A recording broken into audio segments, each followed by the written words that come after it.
ఇక varicose veins నుండి విముక్తి పొందండి. ఎవిస్ వాస్కులర్ సెంటర్ ఇప్పుడు మన KPHPలో గ్రాండ్ ఓపెనింగ్ ఏప్రిల్ 4వ తేదీన. నమస్తే, welcome to Suman TV news. నేను మీ సాయి. రఘురామకృష్ణంరాజుకు సీటు కేటాయిస్తారా లేదా, కేటాయిస్తే ఏ నియోజకవర్గం? నర్సాపురం ఎంపీ స్థానం పైన ఇప్పటికే వచ్చినటువంటి అనేక రకాల ఊహాగానాలకు ఈ రోజుతో బ్రేక్ పడేటువంటి అవకాశం ఉన్నట్టు కనపడుతుంది. త్రిపుల్ ఆర్ టీడీపీలో చేరేందుకు రంగం సిద్ధమైపోయింది. టీడీపీ అధినేత చంద్రబాబు ఒక హామీ ఇచ్చారు. అయితే బీజేపీ నుంచి పార్లమెంటు స్థానాన్ని, నర్సాపురం స్థానాన్ని ఇవ్వడానికి బీజేపీ అంగీకరించలేదు. తద్వారా టీడీపీ నుంచి అసెంబ్లీ స్థానం నుంచి చంద్రబాబు త్రిపుల్ ఆర్ని అభ్యర్థిగా ప్రకటించేటువంటి అవకాశం ఉందనేటువంటి ఒక చర్చ కొనసాగుతుంది.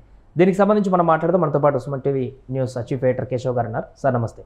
నమస్తే. సో రఘురామకృష్ణంరాజు ఎపిసోడ్కి ఈ రోజుతో ఏమైనా ఒక కంక్లూజన్ వచ్చేటువంటి అవకాశం ఉందా సార్?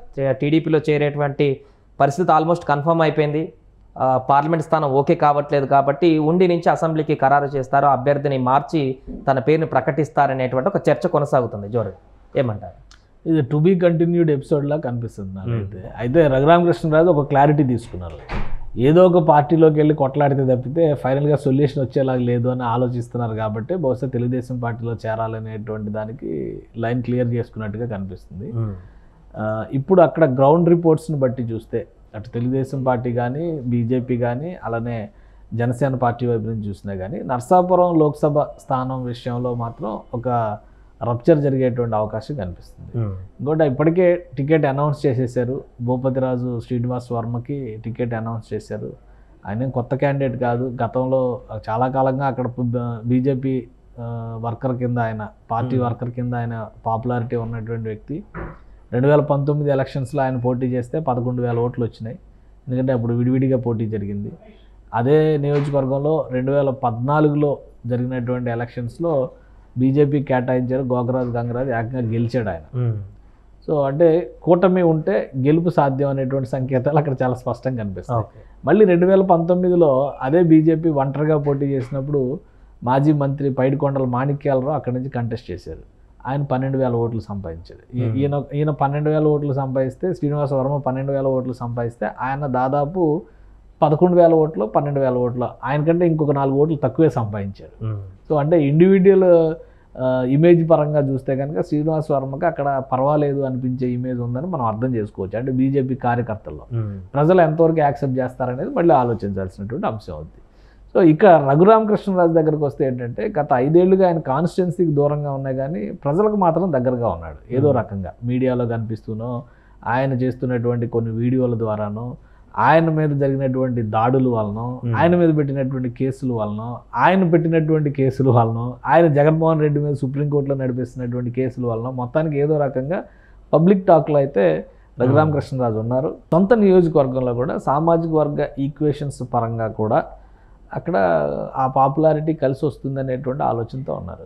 ప్లస్ రఘురామకృష్ణరాజు గారు 1కి 10 సార్లు ఈ సీటు నాదే అని ప్రచారం చేసుకోవడం వల్ల కూడా బహుశా జగన్మోహన్ రెడ్డి గారు ఈసారి ఆ సీటుని క్షత్రియ సామాజిక వర్గానికి కేటాయించాల. మనం ఒకసారి హిస్టరీ చూస్తే కనుక లాస్ట్ 30 ఇయర్స్లో ఏ పార్టీ ఉన్నా కానీ క్షత్రియ సామాజిక వర్గానికి ఆ సీట్ వచ్చింది.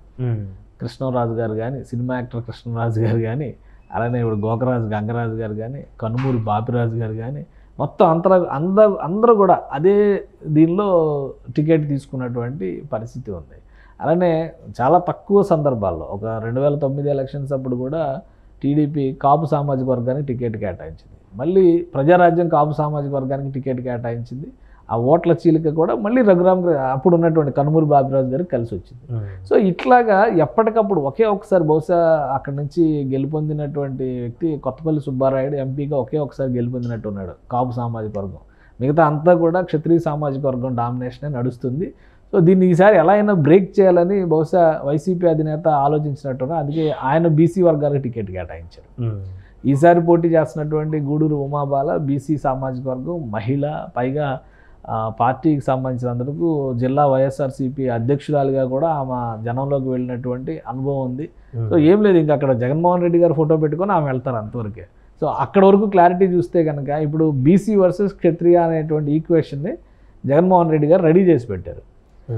ఆ క్షత్రియ సామాజిక వర్గంలో కూడా బలమైనటువంటి వ్యక్తిగా లేదా బలమైనటువంటి ప్రతీకార దాడి చేస్తున్నటువంటి వ్యక్తిగా గుర్తింపు పొందినటువంటి రఘురామకృష్ణరాజు గారిని పక్కకి జరపడం అనేది ఒక రకంగా వైఫల్యం కింద చూడాల్సిన పరిస్థితి ఉంది.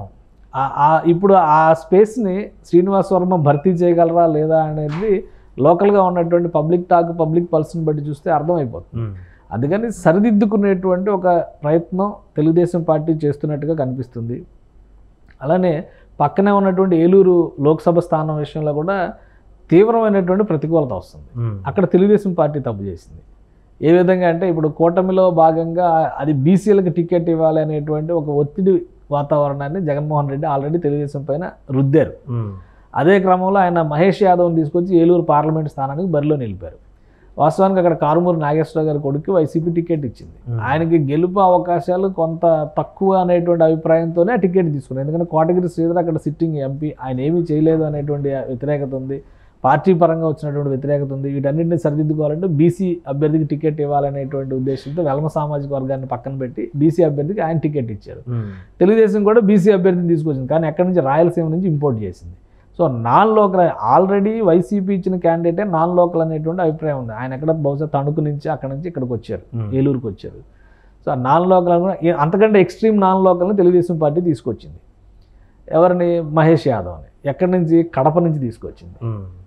ఆయన యనమల రామకృష్ణ గారికి అల్లుడు కావచ్చు, ఇంకేమైనా కావచ్చు, కానీ ఆయన ఏలూరు వాళ్ళకైతే అల్లుడు కాదు కదా, ఏలూరు లోకల్ ప్రజలకైతే అల్లుడు కాదు కదా. ఇలాంటి ప్రతికూల పరిస్థితులు ఉన్నాయి కాబట్టి ఈ రెండు నియోజకవర్గాలు ఏలూరు కానీ ఈ నరసాపురం కానీ టీడీపీ బీజేపీ ఎక్స్చేంజ్ చేసుకుంటే ఈ రెండు స్థానాలను ఒక చర్చ వచ్చింది. కానీ ఎందుకు అది పులి స్టాప్ పడిపోయిందంటారు? అది 100% జరగాల్సినటువంటి పరిణామం. అది జరగకపోతే కనుక ఈ 2 సీట్లు తెలుగుదేశం అంటే కూటమి ఓడిపోయినట్టే లెక్క. ఈ 2 సీట్ల పరిధిలో ఉన్నటువంటి అసెంబ్లీ సీట్ల పైన కూడా ఇది తీవ్రమైనటువంటి ప్రభావం చూపించేటువంటి అంశం. ఎందుకంటే అక్కడ నాన్ లోకల్ అనేటువంటి ఫ్యాక్టర్తో తెలుగుదేశం అభ్యర్థిని తిరస్కరించడానికి ఎక్కువ అవకాశాలు ఉన్నాయి. క్రాస్ ఓటింగ్ జరిగేటువంటి అవకాశాలు కూడా ఉండవు. సో అదే ఫ్యాక్టర్ని దృష్టిలో పెట్టుకుంటే చాలా చోట్ల వైసీపీకి అంతో ఎంతో ఎడ్జ్ తక్కువ ఉంది అనుకున్న చోట్ల కూడా వైసీపీ గెయిన్ చేయడానికి స్కోప్ ఎక్కువ ఏర్పడుతుంది. అలానే నరసాపురం పార్లమెంట్ స్థానం పరిధిలో కూడా రఘురామకృష్ణరాజు అయితే ఒక పెద్ద మనిషి తరహాలో కొంతమంది అసంతృప్తి, ఉదాహరణకి ఇప్పుడు ఉండి నియోజకవర్గం రఘురామకృష్ణరాజు గారికి ఇస్తారన్నారు. అదే ఉండి నియోజకవర్గంలో ఆల్రెడీ మంతెన రామరాజు రఘురామకృష్ణరాజు గారికి అత్యంత సన్నిహితుడు, ఆయన సిట్టింగ్ ఎమ్మెల్యే. సో ఆయనకి తెలుగుదేశం పార్టీ సీట్ ఇచ్చింది. ఆయన పక్కన పెట్టించి ఈయనకి టికెట్ ఇస్తే, ఒకవేళ ఈయన కనుక నామినేషన్ వేస్తే రఘురామకృష్ణరాజు ఇప్పుడు ఎవరైతే రెబల్గా కలవపూడి శివ గతంలో నరసాపురం ఎంపీగా రఘురామకృష్ణరాజు గారు పోటీ చేసినప్పుడు తెలుగుదేశం పార్టీ అభ్యర్థిగా ఆయన కంటెస్ట్ చేశాడు 2019 ఎలక్షన్స్లో. అయినప్పటికీ కూడా వీళ్ళ మధ్య సంబంధ బాంధవ్యాలు ఉన్నాయి.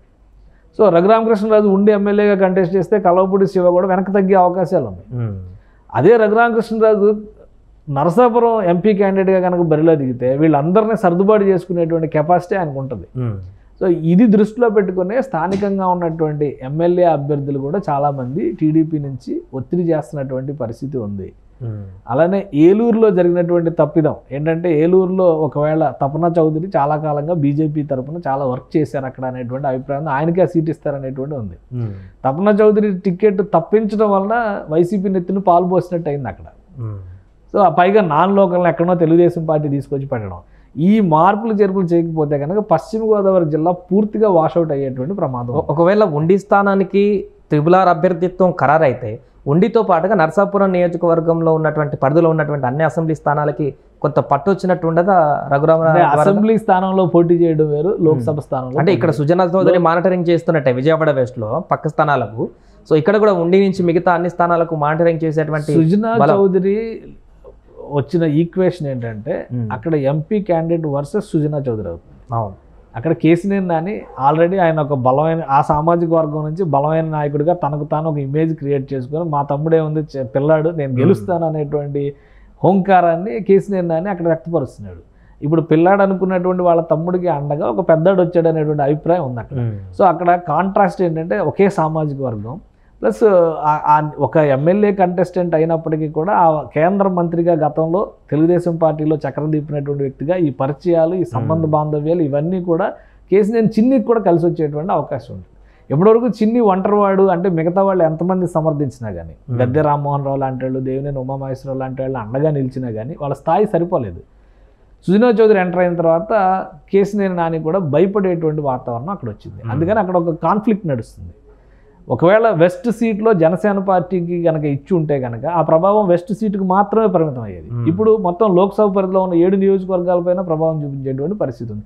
సేమ్ అదే మ్యాజిక్ రఘురామకృష్ణరాజుని కనుక నరసాపురం ఎంపీ క్యాండిడేట్గా అనౌన్స్ చేస్తే 7 నియోజకవర్గాలపైన ప్రభావం చూపించేటువంటి అవకాశం. కేవలం ఉండి నియోజకవర్గానికి పరిమితం చేస్తే కనుక ఆయన స్థాయి అక్కడికే పరిమితం అవుతుంది. ఉండి నియోజకవర్గంలో ఉన్నటువంటి రెబల్ క్యాండిడేట్గా ఉన్న కలువపూడి శివను కలుపుకొని వెళ్ళడం వరకు మాత్రమే పరిమితం ఉంది.